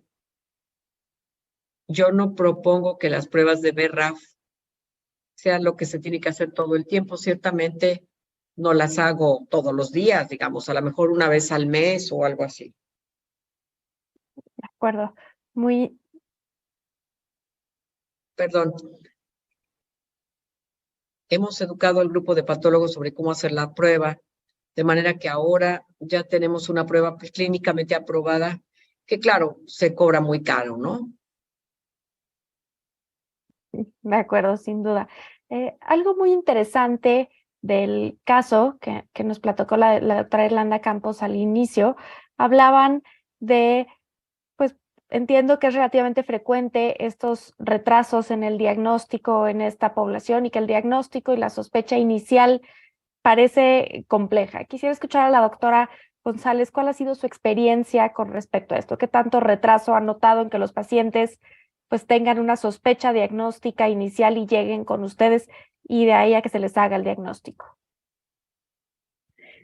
Pues sí, regularmente, como sucede en todas las neoplasias, ¿no? En todas las enfermedades hematológicas, pues justamente malignas, pues la historia es que han pasado por 4 o 5 médicos, ¿no? Lo que nos habla pues de falta de educación a nivel de primer y segundo nivel. E incluso, pues sí ha habido pacientes que han estado pues siendo valorados por pediatras y que creo que nos falta un poco más sensibilizar esa parte del médico de primer nivel de atención. Y pues, sí, porque sí, a veces pasan hasta unos 4 o 5 meses para que nos llegue el paciente y creo que pues ya cuando llega con una afección muy importante, sobre todo a nivel de hepatosplenomegalia. Y quizás esta sea la causa por la cual pues el tratamiento tendría que ser un poco más intensivo y este fue el mecanismo de pensamiento que tuvimos con este paciente que ya tenía casi un año de un padecimiento y pues con una enfermedad sumamente avanzada. Llama la atención que este paciente pues tenía lesiones en la piel, ¿no? Y que regularmente pues nosotros estamos como ya muy orientados a que lesiones purpúricas palpables, pues casi ya es sugestivo de una histiocitosis de células de Langerhans, pero sí nos llamó la atención que aún en subespecialistas, compañeros, pues no están sensibilizados, ¿no? Hacia este tipo de lesiones y sospecha diagnóstica, pues como lo comentó Irlanda, el motivo de la interconsulta fue una sospecha de un síndrome hemofagocítico antes que una histiocitosis, ¿no? Entonces, eso nos habla de la falta de sensibilización a nivel de otras especialidades y sobre todo, pues, médicos generales, ¿no? De acuerdo. Y un poco la misma pregunta para el doctor McLean, tanto en Estados Unidos como a nivel global, ¿existe este mismo problema de falta de sospecha clínica inicial y retraso en el diagnóstico?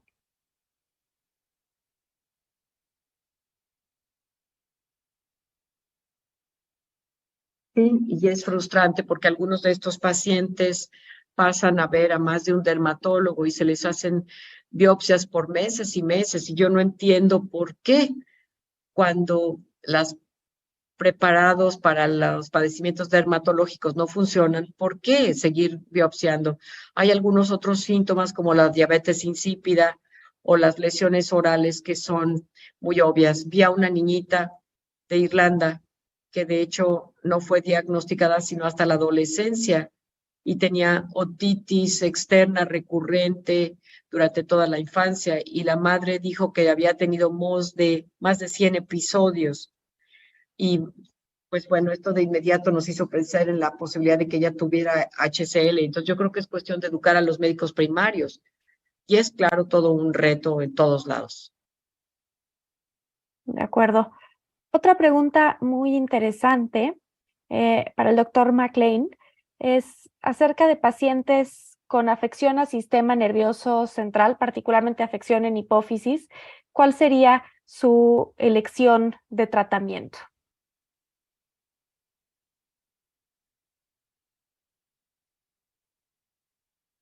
Citarabina y clofarabina son lo mejor para hipófisis, pero pues se dice en la literatura que cladribina, por ejemplo, también es muy eficaz. La razón por la que yo me inclino por la citarabina es porque la conozco y sé que es un buen tratamiento para afectación del sistema nervioso central y la cladribina no. Y tampoco creo que la prednisona. Así que cuando tenemos células de HCL que infiltran el cerebro, probablemente sea preferible utilizar un fármaco como la citarabina. De acuerdo. Una pregunta para la doctora González es, y un poquito más amplia, no solo específicamente de la histiocytosis de células de Langerhans, pero también considerando, por ejemplo, estos hemofagocíticos, ¿qué tanto acceso a pruebas diagnósticas se tienen en el país? ¿No? ¿A dónde referir a estos pacientes?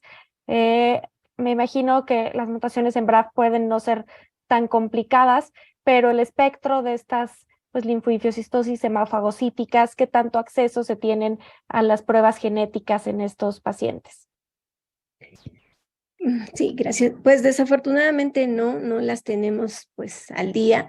Hemos tratado de contactar gente que se dedica a estudios, sobre todo en Morelos, que son gentes ya que se dedican precisamente a estudiar las linfocitos hemofagocíticas primarias, pero solamente nos hacen 2 mutaciones. Entonces, pues estamos hablando que si sospecha actualmente que hay más de 20 mutaciones, pues nos quedamos muy cortos, ¿no? En el estudio de estas alteraciones genéticas y no, pues por eso quiere decir que no las tengan, ¿no? Sino más bien que no las estamos estudiando y que no tenemos en la actualidad la forma de estudiarlas, desafortunadamente.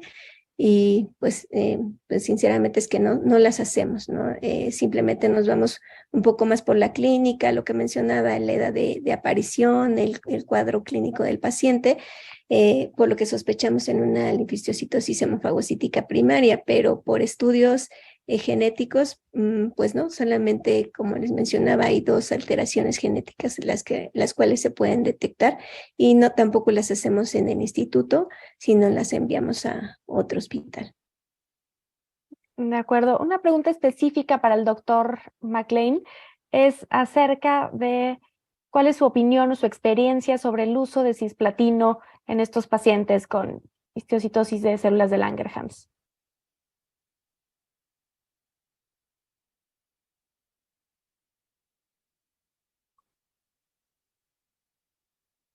No utilizo cisplatino u otros protocolos.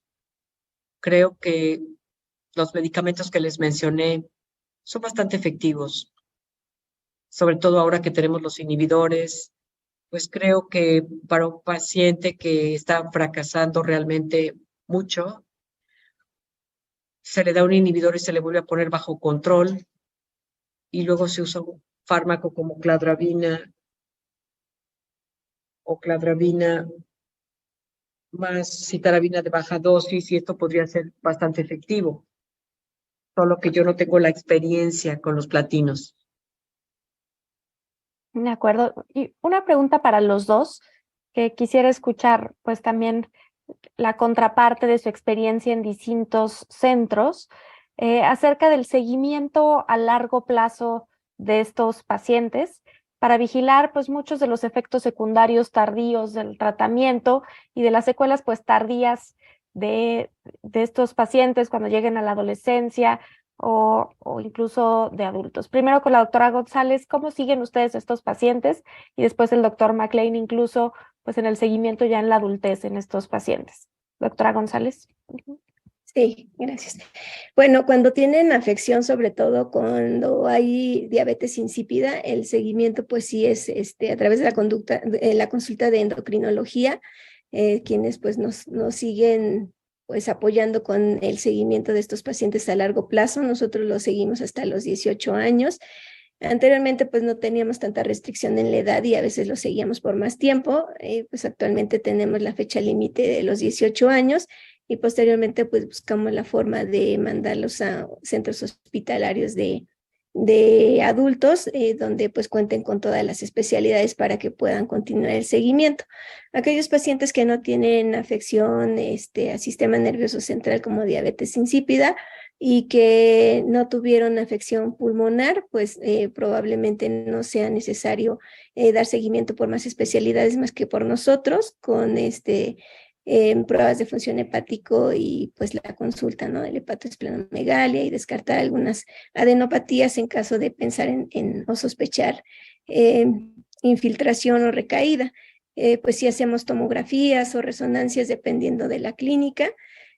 Afortunadamente no todos los pacientes recaen, pero sí hemos visto que pues muchos de los pacientes, como lo menciona la literatura, hasta el 50% de los pacientes pueden no tener respuesta al protocolo de la Sociedad del Histiocyto, y por lo cual pues hemos tenido que cambiar de protocolo y el seguimiento. Tenemos una cohorte más o menos de 7 pacientes que tuvimos que progresar el tratamiento por recaída de la enfermedad. Y a estos pacientes cuando fue recaída así muy severa con hepatoesplenomegalia, adenopatías masivas, infiltración a sistema nervioso central, masa mediastinal, pues hemos tenido que dar este protocolo parecido a linfoma, que es el protocolo que mencionó Irlanda, y afortunadamente hemos tenido buenos resultados de estos pacientes. 6 están curados. Y están en vigilancia. ¿Y qué le seguimos a estos pacientes? Pues sobre todo por el cisplatino, aunque la dosis del cisplatino es mucho más baja que la dosis recomendada para las neoplasias tumorales. Usamos más o menos una dosis del 25 a 30% de la dosis que se utiliza en estas neoplasias, y no hemos tenido efectos como la hipoacusia o alteraciones a nivel de renal, que pues sí puede provocar tubulopatía perdedora de electrolitos. No las hemos presentado en nuestros pacientes que hemos tenido. De acuerdo. ¿Y doctor McLean? Eso es muy interesante, espero que lo publique algún día, porque sería muy útil para mucha gente. Sí, doctor. En eso estamos, que queremos publicarla, pero nada más no nos da tiempo, pero ya Irlanda va a quedar aquí comprometida con todos nosotros para apoyarnos a hacer el reporte de los casos.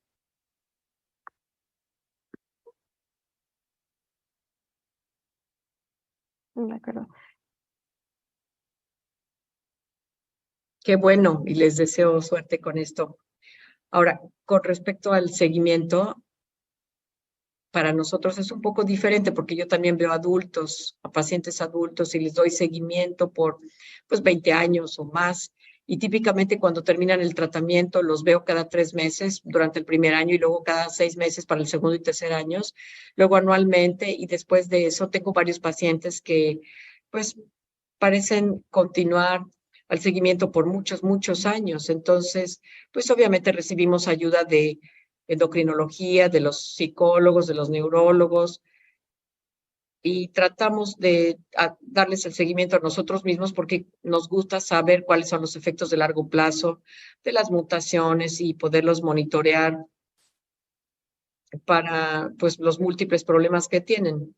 Pero creo que no hemos hecho un buen trabajo en las pruebas neuropsicológicas porque muchos de estos pacientes tienen dificultades con el aprendizaje y bueno, se adecúan en la sociedad y necesitan tener un buen control y un buen manejo de quiénes son ellos, pero pues hay que ayudarles.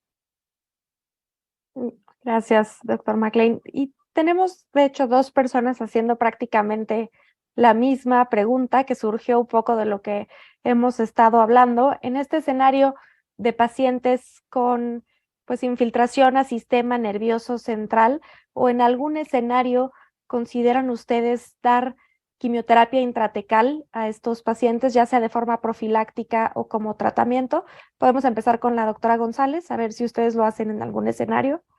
Adelante. Sí, no hemos usado quimioterapias intratecales, aunque sí pues, como se comentaba en la literatura, que puede ser que la diferencia entre un histiocytosis maligna y otro tumor, pues es la característica que en el líquido cefalorraquídeo se puede aislar esas células neoplásicas de origen histiocítico. Pero no, yo la verdad es que lo he revisado en la literatura, no he encontrado como tal alguna recomendación en profilaxis al sistema nervioso central. Lo que sí hemos hecho, por ejemplo, en linfocitosis hemofagocítica primaria, en estos pacientes sí hacemos quimioterapias intratecales porque regularmente se sabe que la primaria puede infiltrar el sistema nervioso central y ahí sí hay dosis recomendada de terapia intratecal para este tipo de pacientes, pero para histiocytosis de células de Langerhans no, yo no lo he encontrado y la verdad es que tampoco lo hemos hecho como una práctica habitual en el paciente con infiltración al sistema nervioso central como manifestación como diabetes insípida. De acuerdo. Y doctor McLean, ¿ustedes en algún escenario dan quimioterapia intratecal?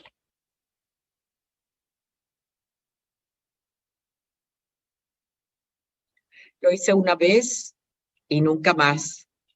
Tuve un paciente que tuvo una progresión rapidísima de la enfermedad neurodegenerativa y ya no podía caminar ni hablar y estaba perdiendo pues muchas de sus facultades e intentábamos todo lo posible. Todo medicamento de lo que les hablé hoy lo probamos en ella hasta que utilizamos Vemurafenib. Fue la primera persona en quien utilizamos el inhibidor y le ayudó mucho, pero en el Inter, que empezábamos con el inhibidor y volvíamos, pues probamos metotrexate intratecal y hidraclorobrazona, y creo que esto la empeoró y me asustó mucho porque estos pacientes realmente su barrera hematoencefálica está rota y yo tenía temor de que los medicamentos fueran demasiado tóxicos, ¿no? Y bueno, pues hay demasiados peligros. Siento yo que debido a que su barrera estaba rota, pues claro, es por eso que la terapia puede entrar al sistema nervioso central, pero simplemente no veía yo la necesidad de continuar con la terapia intratecal. De acuerdo. Otra pregunta muy interesante es, ya nos mencionó algo el doctor McLean en su última diapositiva, que era una pregunta que se antojaba mucho cuando habló pues, de este papel de la sobreexpresión de BCL2 para pues, evitar finalmente la apoptosis de estas células y el potencial uso de venetoclax en estos pacientes. Entiendo que pues por la toxicidad asociada no es algo que se antoje de primera instancia, pero ya hay algo de evidencia de que pueda tener un potencial uso el venetoclax en estos pacientes o no se ha intentado. No, no lo hemos intentado en pacientes, pero sí tenemos un modelo murino y resultó sumamente eficaz.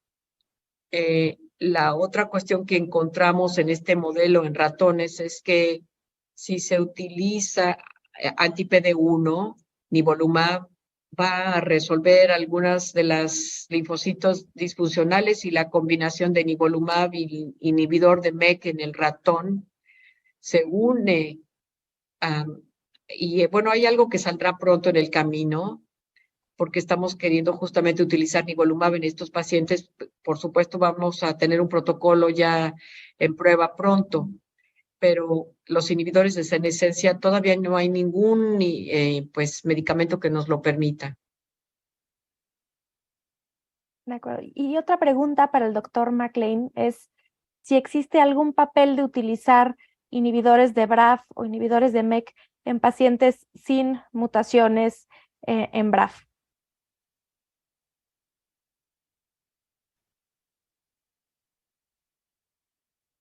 No. El inhibidor de BRAF en un paciente con la mutación puede causar mucho problema. Y a veces los inhibidores MEK ayudan a los pacientes que no tienen mutaciones, pero por lo general lo mejor es no usarlos. Creo que se tiene que tener alguna razón biológica para utilizarlos. De acuerdo. Y tenemos otra pregunta muy interesante acerca de la radioterapia. Ya se tocó un poco pues este tema en las charlas, pero quisiera preguntarles a la doctora González primero, en su práctica, ¿en qué situaciones es cuando llegan a utilizar radioterapia como parte del tratamiento en estos pacientes? Pues en realidad no la hemos usado, pero sí está indicada, por ejemplo, en lesiones pues que son específicas, no solas algún, sobre todo en nivel óseo, que sí está indicada, probablemente se pudiera beneficiar de radioterapia. Y la cuestión que nos hemos hecho nosotros, de hecho, con este caso que presentó Irlanda y que tenemos en la actualidad otro con un comportamiento similar, con la presencia de una masa a nivel del sistema nervioso central que tanto pudiera beneficiarse de la radioterapia a nivel craneal. No lo hemos hecho, lo hemos puesto en la mesa, pero hemos decidido pues por ahora terminar con el esquema que estamos dando y posteriormente ver la involución a nivel pues de imagen, y si en caso dado de que persistiera la presencia de la masa, pues valoraríamos la terapia con radiación craneal, pero no es algo que estemos haciendo en forma frecuente. De acuerdo. Y doctor McLean, ¿ustedes en qué escenarios cuando llegan a utilizar radioterapia? Podrán imaginar algunos casos en que MEK ha dañado mucho y puede haber una fractura patológica o algo que no está totalmente colapsado, y entonces puede uno intervenir con cierta radioterapia. Y yo he escrito en mis capítulos de libros de texto al cabo de los años, pues varias veces he escrito que la radioterapia sería algo razonable de considerar, pero en su mayoría las quimioterapias intravenosas son muy eficaces para estos pacientes. Es bastante raro que uno, digamos, esté en un lugar en donde realmente necesite la radioterapia. Y la otra cuestión que me gustaría decirles es sobre el trasplante de células madre. La gente pregunta si hay que hacerlo en el SH y lo hemos hecho por 25 años, pero creo que la respuesta es que no. Lo hemos evitado, perdón, por 25 años. Creo que sobre todo en estos pacientes, como ya tenemos los inhibidores, no es lo idóneo. De acuerdo. Pues creo que por el momento hemos cubierto la mayor parte de las preguntas, por lo menos las más generales, que engloban mucho de lo que han preguntado los asistentes. No sé si el doctor Mellón quiera hacer algún comentario. No, en realidad creo que ya estamos sobre el tiempo y solamente darle las gracias tanto a la doctora Campos por el caso muy interesante que presentó, a la doctora González y al doctor McLean, tanto por sus presentaciones como por sus comentarios de estos padecimientos que cada vez tienen más luz. Han estado un poco bajo las sombras durante muchos años, pero creo que estamos en una buena época para entenderlos mejor y tener mejores procedimientos de tratamiento para estos pacientes. Así que muchas gracias a los tres y pues damos por terminada esta sesión que ha sido muy, muy útil. Hemos tenido casi 600 asistentes virtuales a esta sesión, lo cual demuestra el interés por estos temas. Y bueno, pues gracias nuevamente, que tengan muy buenas noches. Gracias, Roberta. Muchas Muy gracias. buenas noches. Buenas noches. Muchas gracias, doctor McLean. Ujú.